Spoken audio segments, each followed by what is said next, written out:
Alex is going to try to control the dogs. And now we hit record, and as soon as it goes live, all you hear is Alex trying to control the dogs.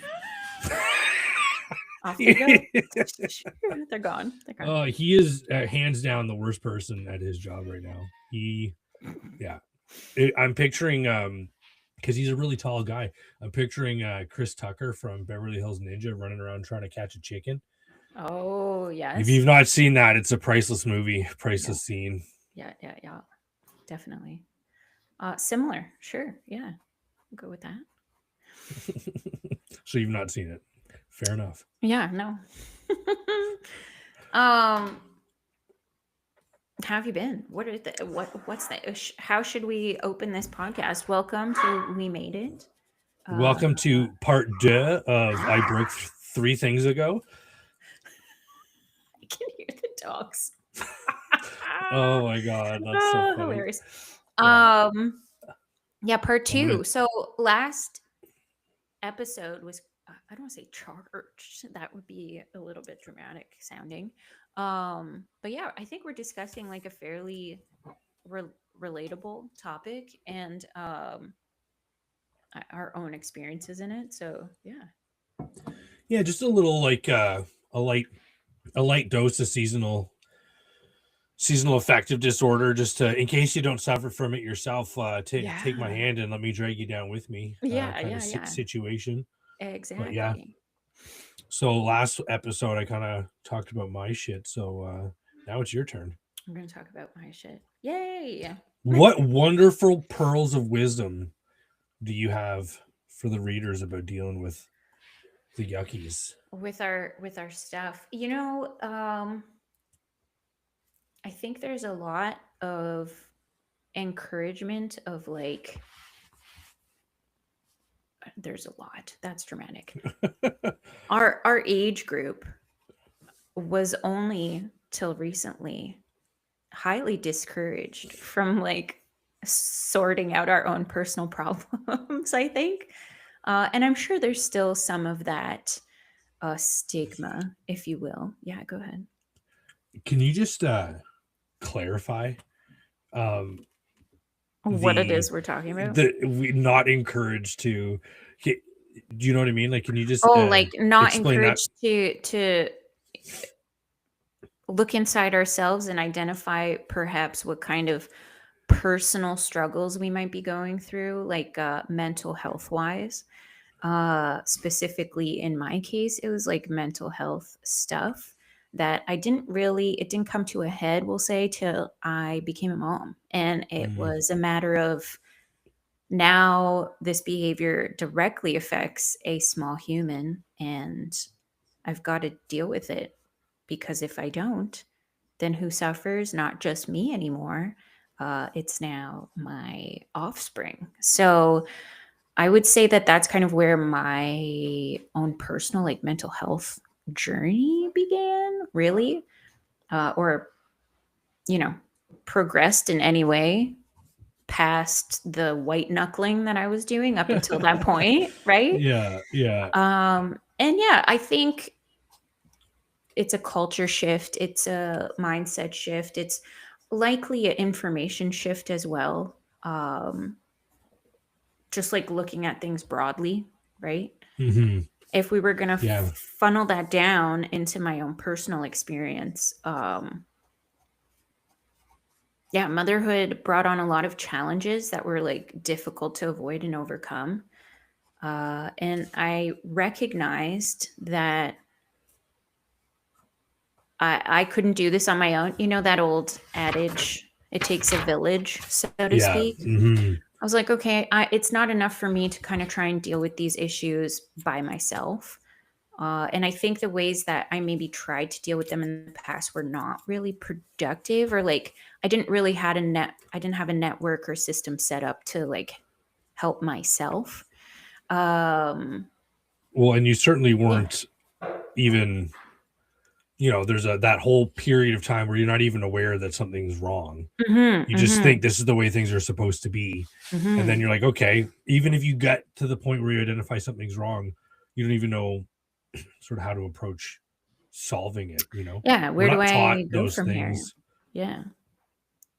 Exactly. So, And I feel like we aren't it, life doesn't come with a how-to book. I mean, there's a lot of self-help and how-to books out yeah. there, right? And But these 2 episodes. let's And add these 2 those. episodes, yeah, we're gonna get that on Google somehow. Yeah. Um and I feel like yeah, there's been a culture shift. There's been a big shift with, like I said, information that's available to help people. Like you could go online now and Google all kinds of stuff to be like, hey, what problems do I have? You might end up thinking you have too many problems, which could be an issue. But Yeah. oh yeah. I'll say my first step was like seeking therapy. I was like, I think I just need to go talk to someone. What happens often in motherhood is you become kind of isolated and you end up being home with your baby. And although I was going out and like going to mom's groups and play dates and things like that, um, those people aren't, their job is not to help Jenna with her mental health, right? So uh, there was never an expectation on my end of that either. Like just to clarify, Yeah, and yeah, yeah, if yeah. anybody is expecting those things from friends and family, like maybe that's a place to start, like for someone to identify like, hey, have you been okay? Like that might be a good place. But in my case, I was like self-diagnosing because I was like, don't feel so good. Just staring at the mirror. You're a problem. Yeah, exactly. So so yeah, I would say like talk therapy was like my first step because uh I don't know if that's everybody's like logical process of things, but that's definitely the way I went. Um that helped so much. I feel like I was able to unpack things. A professional person was able to give me insight to also like make my expectations of myself a little bit more realistic because I learned that my realistic expectations of myself are impossible.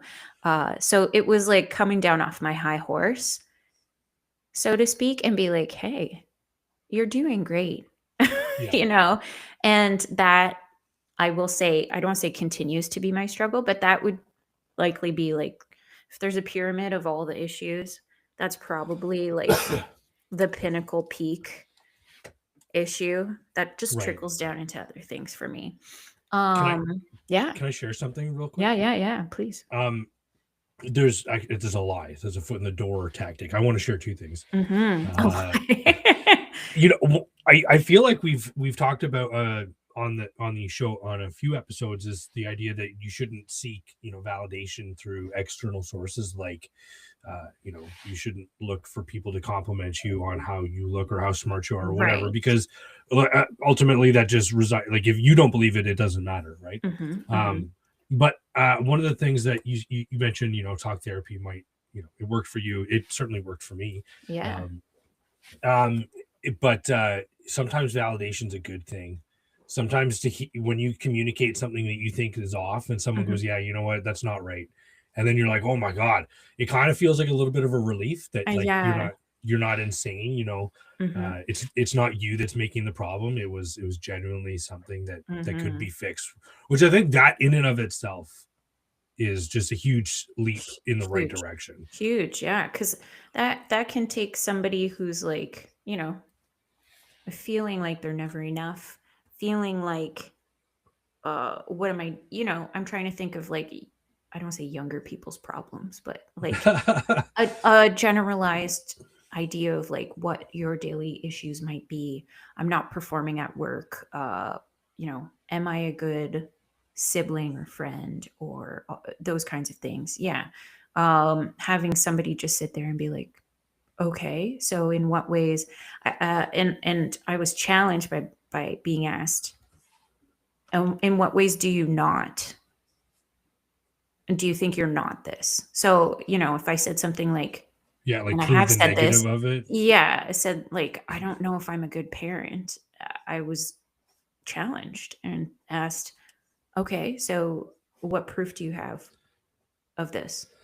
And I was like, "Oh, okay, well, like, I don't know." I was like, "I didn't do this the way I wanted to." And she's like, "Okay." And then in what ways do you feel like you are? And so it was like also shifting focus. It forced me to shift focus uh into the, I don't say into the positive, but in my particular situation, like, do look at the things that I am doing instead of just looking at the stuff that I'm not. And I think I'm guilty of this, and I think a lot of people are guilty of looking at the negatives and what I'm not doing. And I don't know, I haven't quite figured out where that all stems from. But it's like, one, not helpful.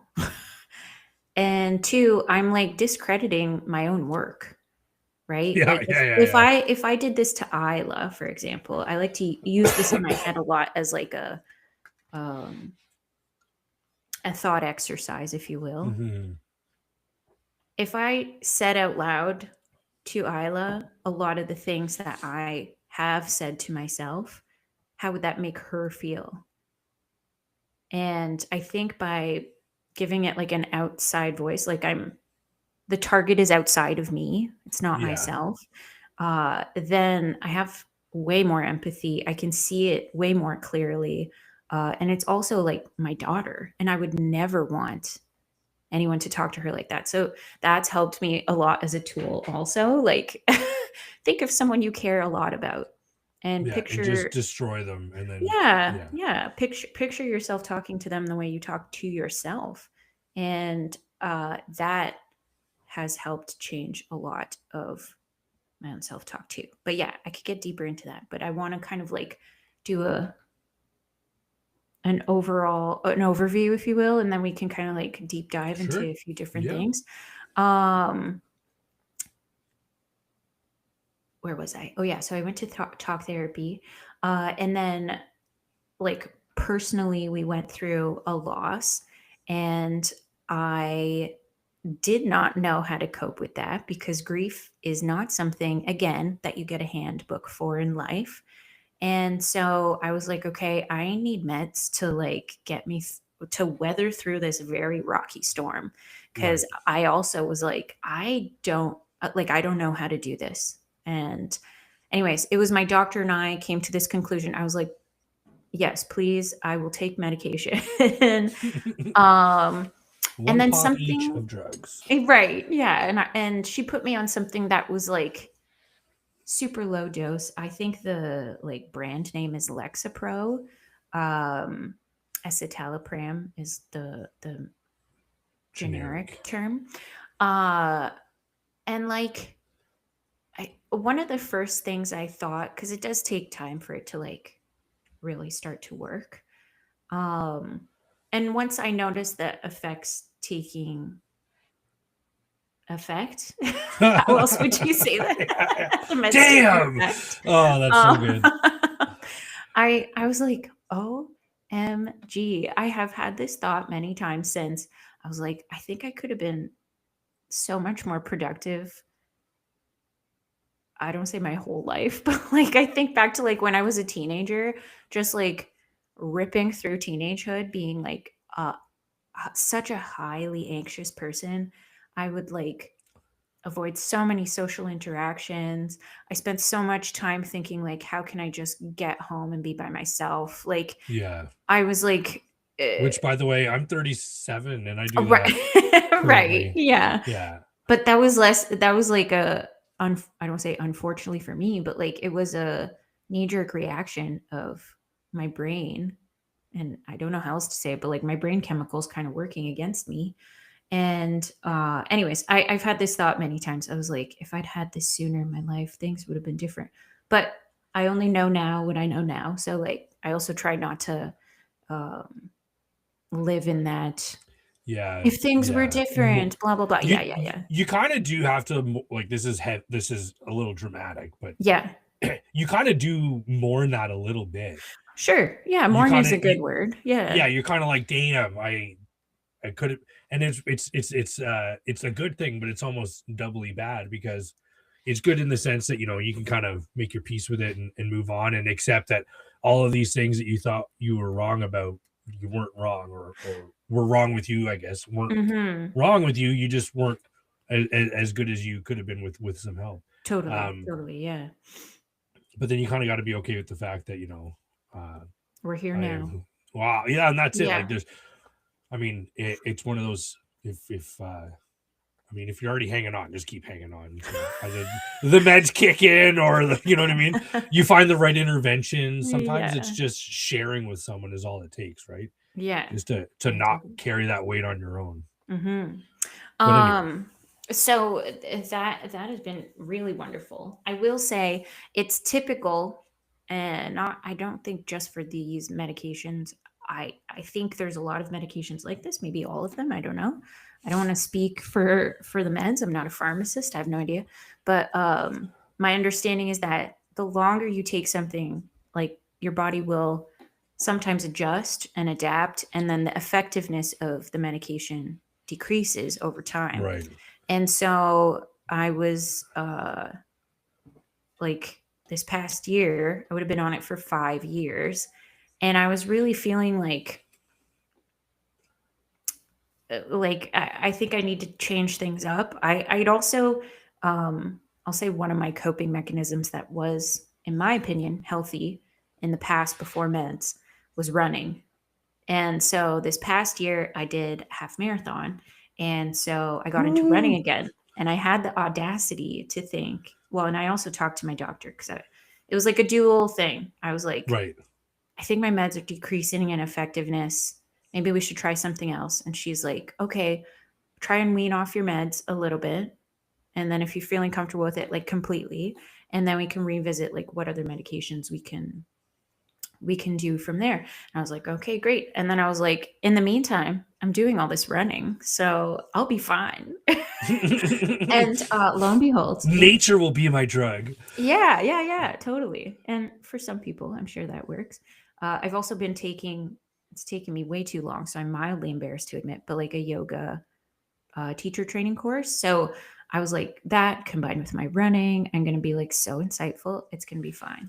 And like, in the grand scheme of things, it was fine, right? Yeah. But like internally, I will tell you, I was at war for a while. And it got real interesting because I'm almost excited to talk about it because I feel like I can you see won. it. Yeah. Yeah. I was going to win regardless. It was just like what version of me came out the other side. But I feel like that sounds insane, right? That was really funny, though. I really like that. The assumption is that it was you that made it through, but it might not have been. That's so good. Yeah, and I feel like, and I don't know if this was the fact that I'm an adult, the fact that I'm a parent, the fact that I've done therapy. Like I have a lot of tools in my toolkit now, right? Yeah.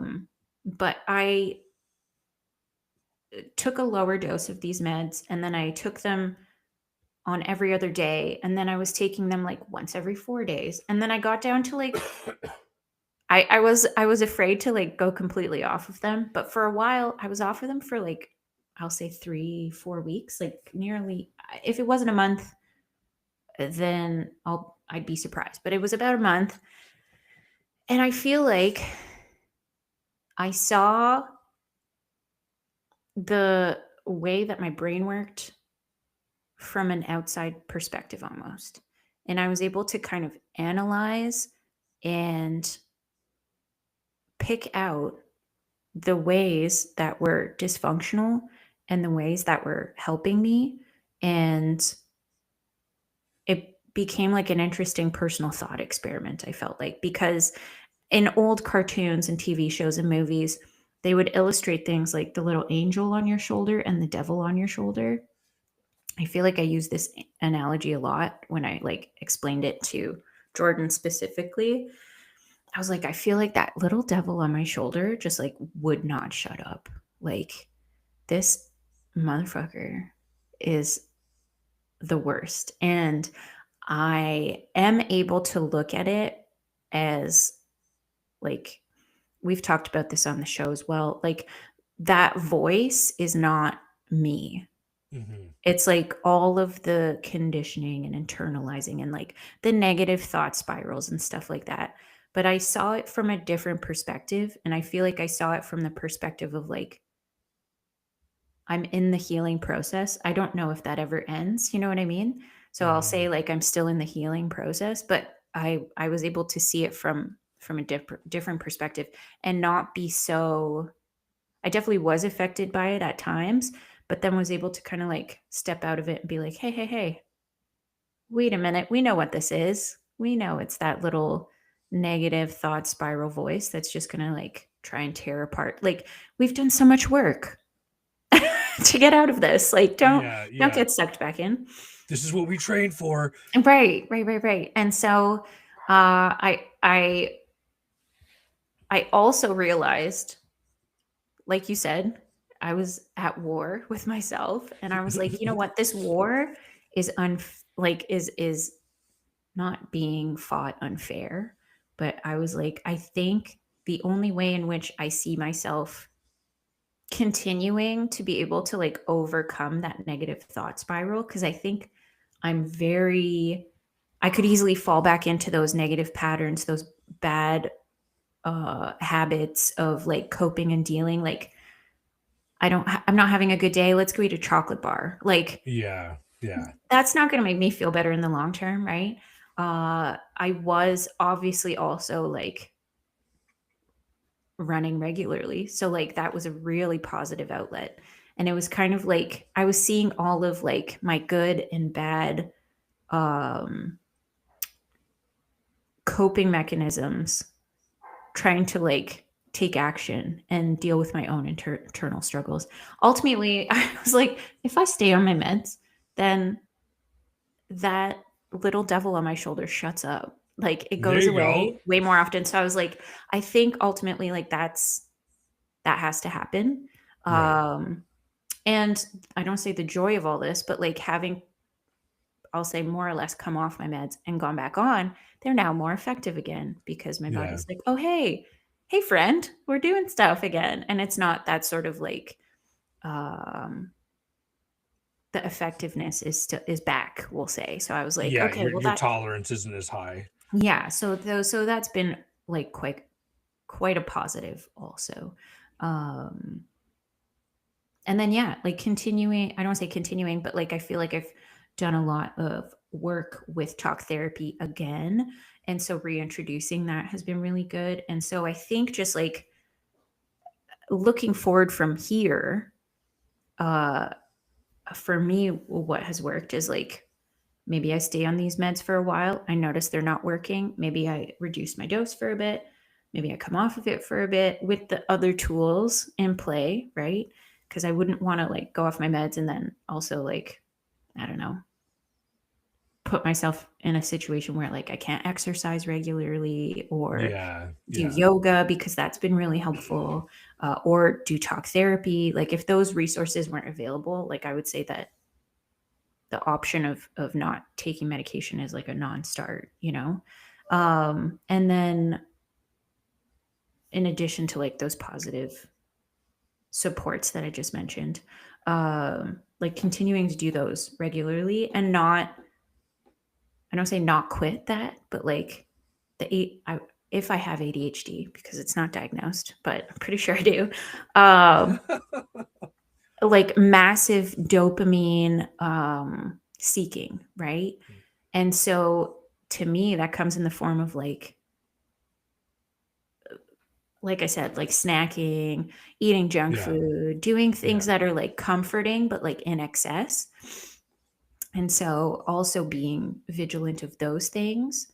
And oh God, I feel like I lost my train. Oh, so like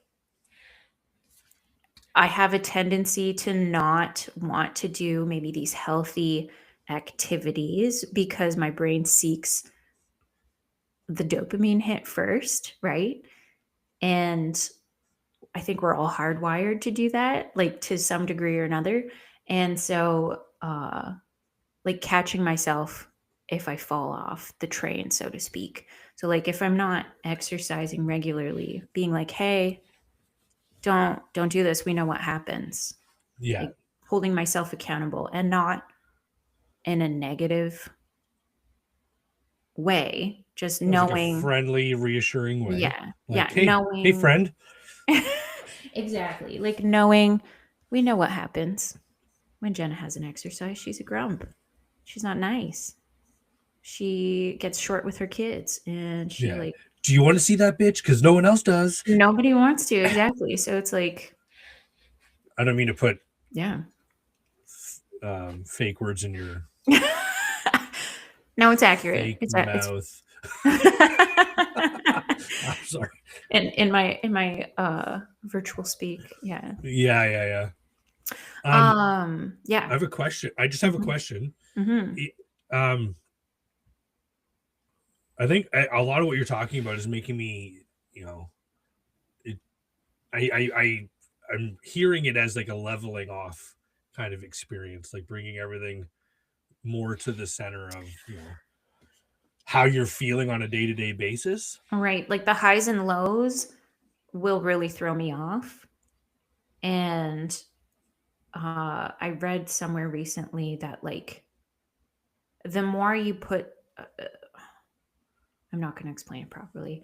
I feel like the more you avoid something, the harder it is to face in the end. Interesting. So it's kind of like facing my own adversities and problems and issues as they arise instead of like allowing them to compound maybe and then it becomes like a bigger problem ultimately that I have to That's try really and cope with. This an extreme example, but I saw a clip with Shia LaBeouf and John Bernthal having a discussion about Shia LaBeouf's recovery. Is this a recent-ish? I don't want to say it's recent, but I feel like it's from like this modern era, Okay, like pile maybe years last or whatever, 5 to 10 or something. Yeah, something like that. But Shia, shared some anecdote about one of the meetings he went to and him making reference how difficult it is to deal with addiction. And there's the conclusion of it was basically him snapping his fingers, like talking about, you're not drinking right now. You're not drinking right now. And I feel like that's kind of comparable to what you're saying, where it's like, if I push off, ultimately a goal is what it is. It's just going to be a lot harder but you can, instead of standing in the now and looking to that future version of yourself and seeing all of those compounding instances of, bad coping mechanisms, let's say, and trying to defeat all of them at once. And that's what makes things overwhelming and too stressful to deal with. But what you're saying is like, it's a lot easier when it's just as they come. Today's issues. Yeah. Okay, that's awesome. So, but how do you know, like, because you said like the healing how never do you know? really, how do you, the healing never stops? And I think that's probably a fairly reasonable, and maybe healing's not the right word, but eventually you become healed, and it's just this is the nature of things, I suppose. Yeah. You use the word quest a lot, and I feel like it's a similar thing, that like this is the quest. Maybe healing could be synonymous with that, where like the quest continues. But even that, I feel like, because healing is a part of any quest. Like if you play any game, you get damage, you have to heal. Yeah. And so I to keep with the metaphor of the quest, how do you know when you're at normal health? How do you know when, like from because I think we generally relate to this from an emotional point of view, like how you feel. Yeah. And I think there's a lot of good discussion about whether, is happy or an appropriate goal to be at, or so what's normal health in the quest when you're done these little side journeys of healing and stuff like this? These little side quests. Yeah. I will say, like, I'm sure it looks a little bit different for everyone. Within myself, I think it's my ability to respond to adversity in what looks like to me like a level-headed response. So like maybe I'll get emotional about it, but I'm not taking it out on anyone. I'm not attacking.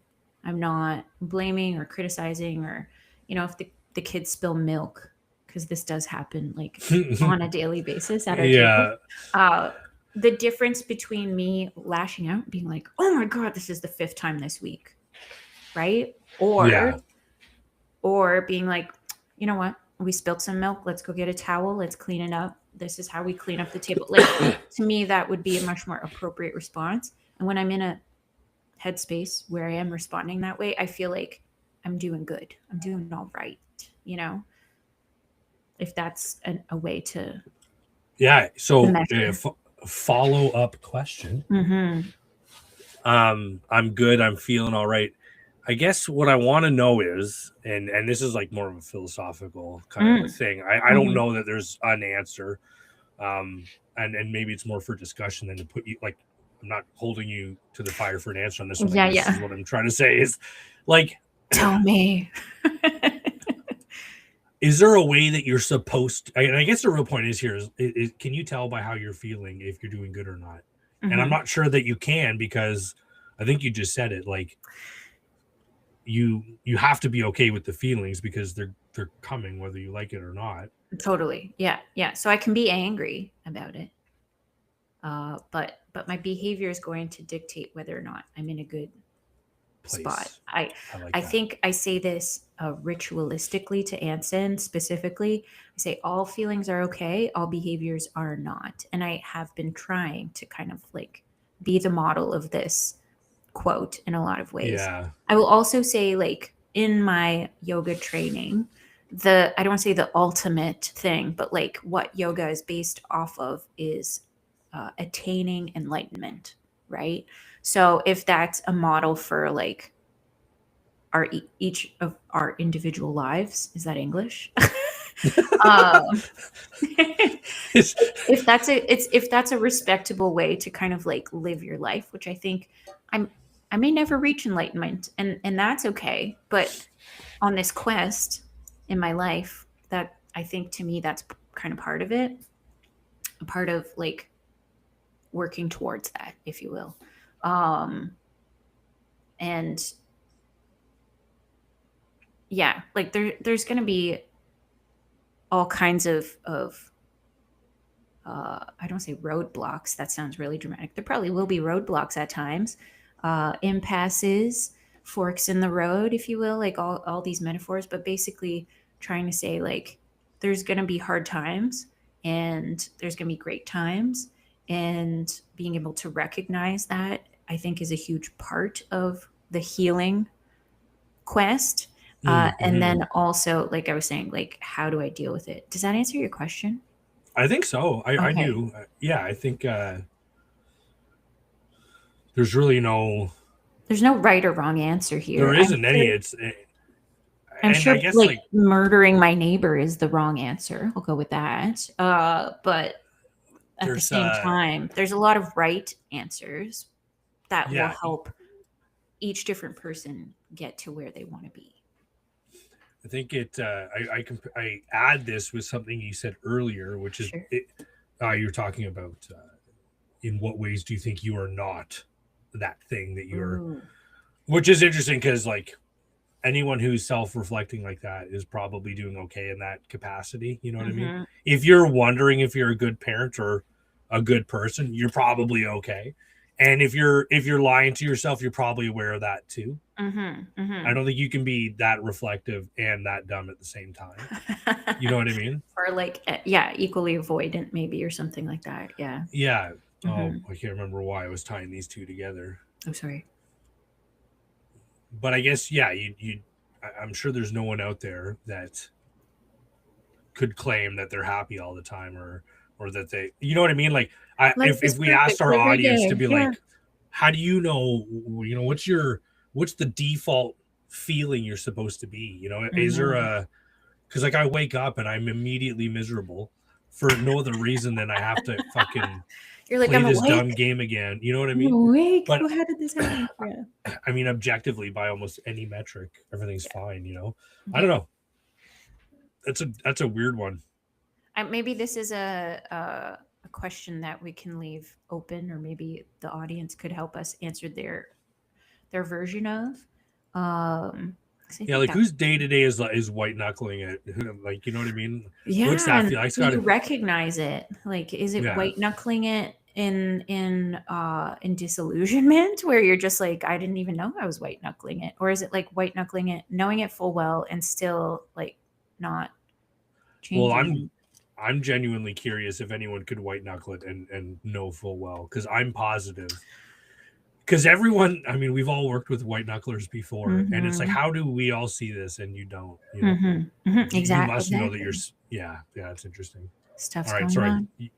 on. I wanted to add, this probably isn't tied to much of what we were just talking about, but I heard this in one of my meditation classes last week, and the quote is, "Everything we resist persists." So we had talked in that last episode about like an itch that you notice, that you maybe scratch in an unhealthy way. Maybe you find healthy ways to scratch it, but if you just ignore the itch altogether, it's going to stay there. And that's kind of what I was getting at earlier when I was saying like the compounding of, you know, if I don't deal with the stuff that I have today, then it's probably still going to be lingering again tomorrow. And if I don't even just be curious about it, be like, hey, I was feeling this way, or I said some mean things. Where did that even come from? Like it kind of just shot out of me like a friggin' like a BB gun, you know, like,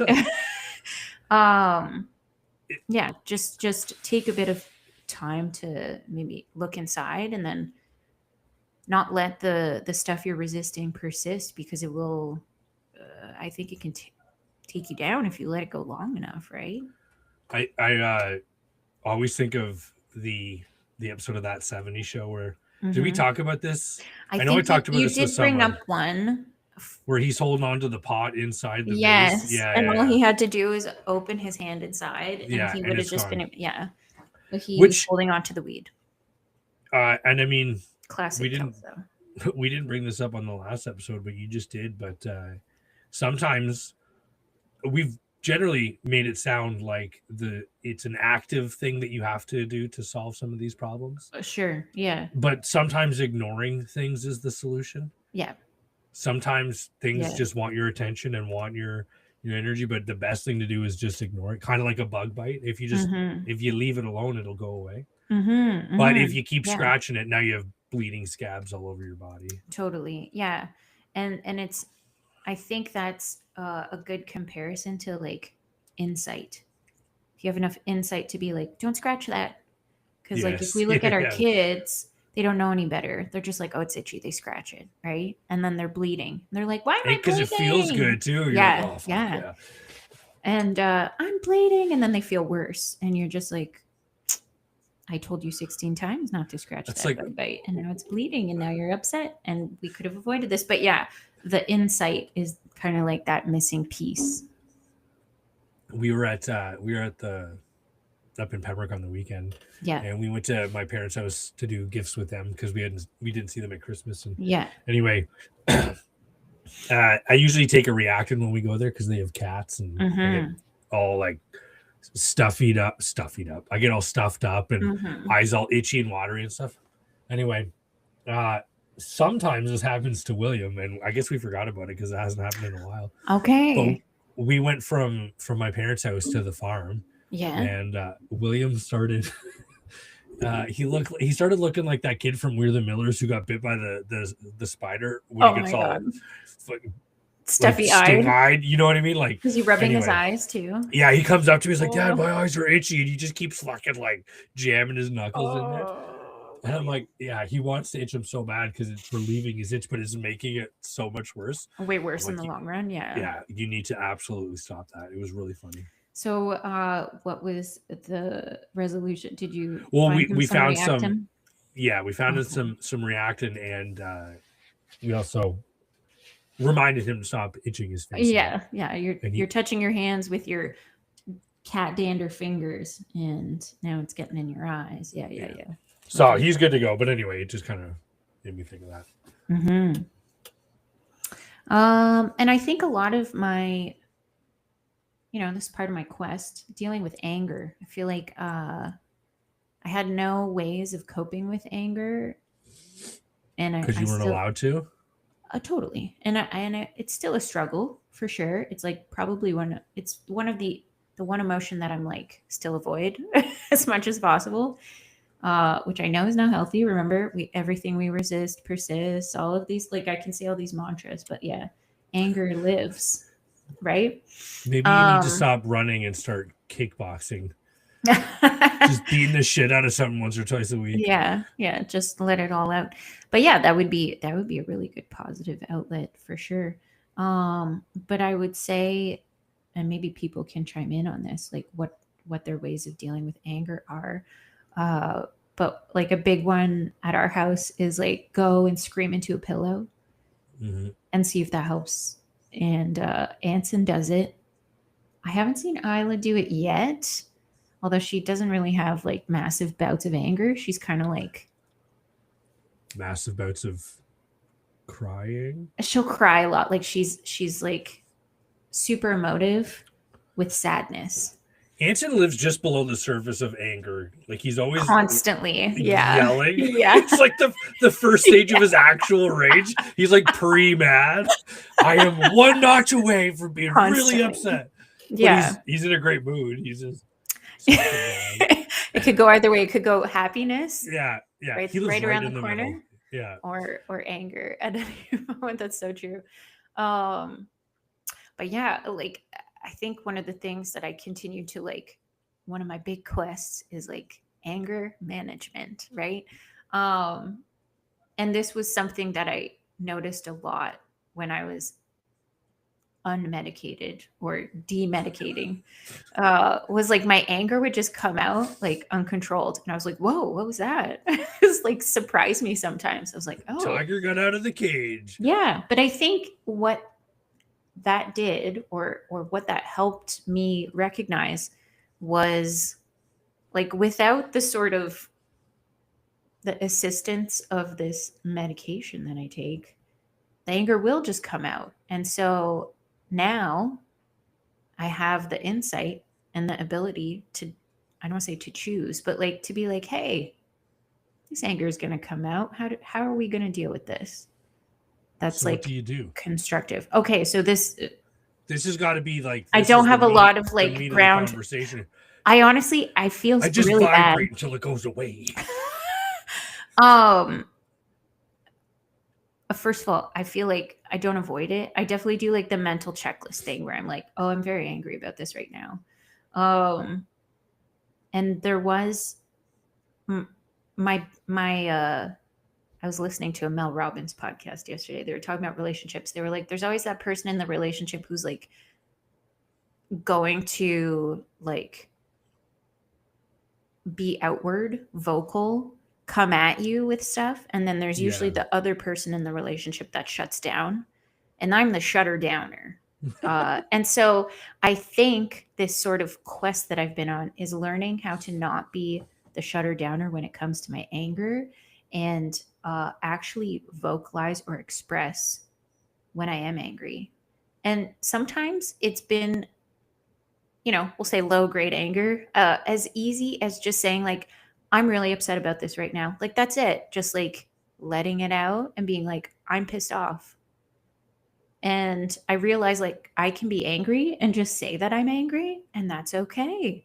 It's like one of the most simple things that I have done that I would say like is a tool. So sometimes just expressing like I am angry, putting that out there, step one. Sometimes it's, well, maybe this is a step two. Go scream in a pillow or punch a pillow, or I'll go to another room and just be like, what the fuck? And like be so mad. Sometimes you got to just let it out. Or like you said, if I had a punching bag or something like that, I could maybe go that route. It's too bad you're like for sure can't hate your kids anymore. You know for what I mean? Sure. Like, yeah. It might be just enough to just to take the edge off to get through the day. Yeah. Yeah, but then then the opposite would happen, is where I'd be riddled with guilt and upset at myself. Oh, and that's like, fair. Well, I won't know until I hit him, but right. Yeah. Are you saying it's worth a shot? Just give it a try? no. YOLO. No. Somebody That will was a clip terrible, this terrible, out and terrible be joke. like, Yeah. these people are They beating hit their their children. children. It'll be another Jody Hildebrand story or whatever her name was. Who's Jody Hildebrand? I don't know, one of those influencers who abuse their kids or something. Anyway. No. I don't like to. Impressed. I think we talked about this person a few times, but it was a long time ago. Yeah. Oh, I had a question. Anger. Why is this such a difficult emotion for you to feel comfortable expressing? Are you able to share that? Yeah, I don't think it's that deep. I never witnessed what I thought was like a healthy expression of anger. The expressions of anger that I witnessed were unhealthy. They were all very like charged, attacking each other, and there was never resolution. It was always just anger that resolved in more anger, that resolved in more anger. And so kind of just like built on itself. Totally. So instead of that compounding thing I was saying where like I have a tendency to try and like tackle things head on, that I don't say head on, like deal with shit as it comes up. I've been working on that. It's like to not allow stuff to compound. It's like I witnessed the opposite happen with anger, so to speak. Like anger was only ever compounded, and so I only ever saw compounded anger. I never actually saw people doing good stuff with it. I don't want to say good stuff, like good, bad. Emotions are not good or bad. They just are. Yeah. Did you ever get the like what have you got to be upset about, or you know what I mean? Like what were you ever able to not the guilt trip necessarily, but like just the idea that you're not an adult, so you don't have anything to complain about, kind of thing? That old song and dance. I'm sure I got some version of that, but that's generally not what stands out. I think I picture two adults just being angry at each other perpetually until their marriage ended. And so it was like my playbook, if you will, on what anger does. And so I avoided it for so long. And let's be honest, like automatically, like I try and like I recognize now that my brain does this thing where it's like, we're gonna avoid the anger. Like we're not gonna do it's a sing-song intervention too. Not today. Music will distract you. Yeah. Oh, that's so funny. But yeah.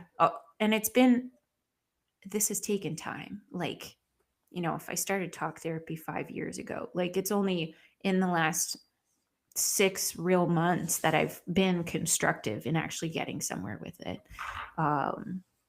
So for anybody who is dealing with like anger stuff, like it can take a long time to actually, I was given the tools and I was told, you know, these are healthy ways of dealing with it and whatever, but I feel like I just needed it repeated over and over and over, and only putting it into practice, we'll say, in recent time has it sunk in.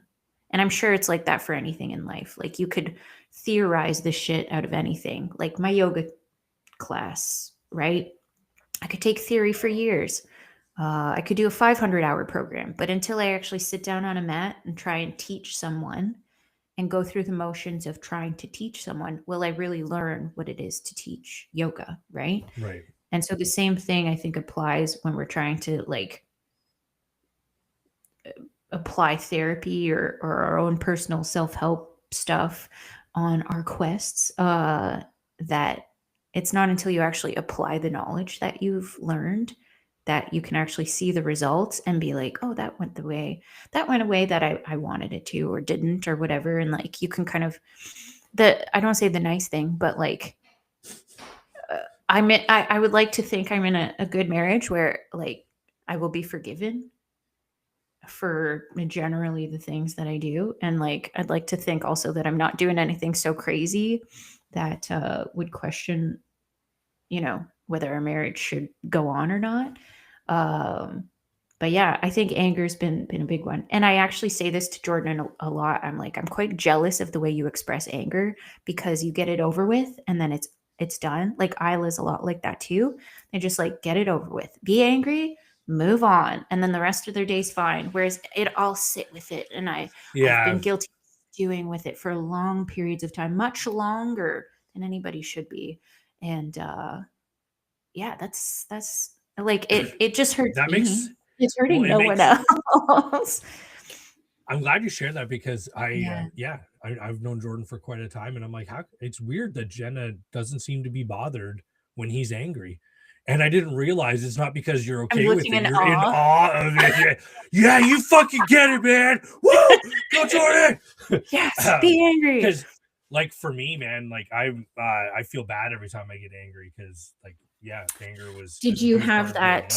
Yeah, did you have that? You were asking me if I had the "you have nothing to be angry about" thing. Was that a narrative at your house? Yeah, like there's a lot of just like common sayings of the day. I took you into this frequent world, I can quotes. take you out. Yeah. So like, it goes, it ranges from jokes to, death threats, whatever. But okay, wait, hold that thought. I would like to everyone picture like those nice signs that people put up in their houses that are like "love lives here," or like we love to cook in this house," or like whatever those fun winners purchased signs say. But instead it could be like, "I brought you into this world, I'll take you out." Like real quotes, because I heard that from one the heart. That one was a frequent quote at our house. I asked about the anger one because one of the things that's very clear from the outside looking in is that you have a very supportive family in your home. So everyone is free to feel how they choose, and that's okay. But I imagine I say this with a sigh, because I'm like, I'm doing my best, but I think I'm the one who may be the struggling, which is probably accurate person, but it's because you're raising your kids in an environment where they have that luxury, and you have a husband who it like implicitly will support you, right? Yes. But growing up, you couldn't count on that support to feel safe expressing your feelings, right? So I think that's why I think that's why it's a challenge to be okay with the feelings that you have, and know that, because it was when my parents were angry, like, cool, I'll behave, and then we'll try again tomorrow. You know what I mean? Like, did you get you're kicked out, you're voted off the island type of reaction? We of the 4 children, well, 2 of us were kicked out. Okay. One of us was, encouraged to leave the house. Just leave maybe, eventually, maybe don't come back. Yeah. No particular order. And but we I mean, I won't say that there were no inciting incidents that led to the generated this response. It wasn't just random, you know what I mean? But it just came up to you one day, they're like, get out. Yeah. Today's your turn.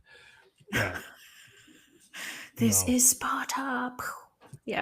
Kind of deal. So, but anyway, I was just curious, because I feel like that's something I've learned over the last little while, is that and this is going to be real corny.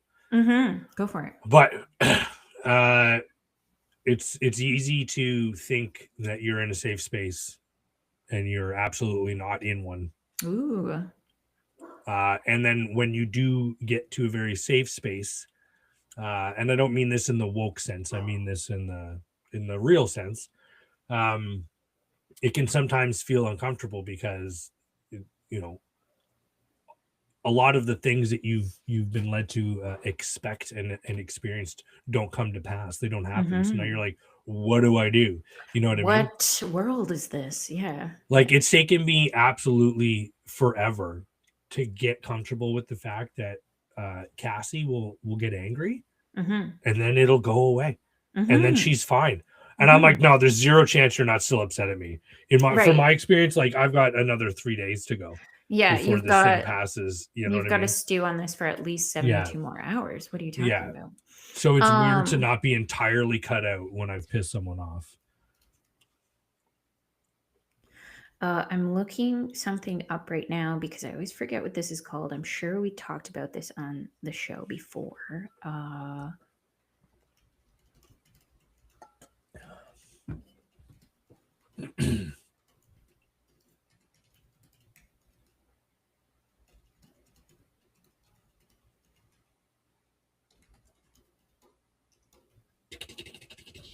Click, click, click, click, click. Do you want to click Are we along writing a with me? friggin' novel? Yeah. Okay. Plato's Allegory of the Cave.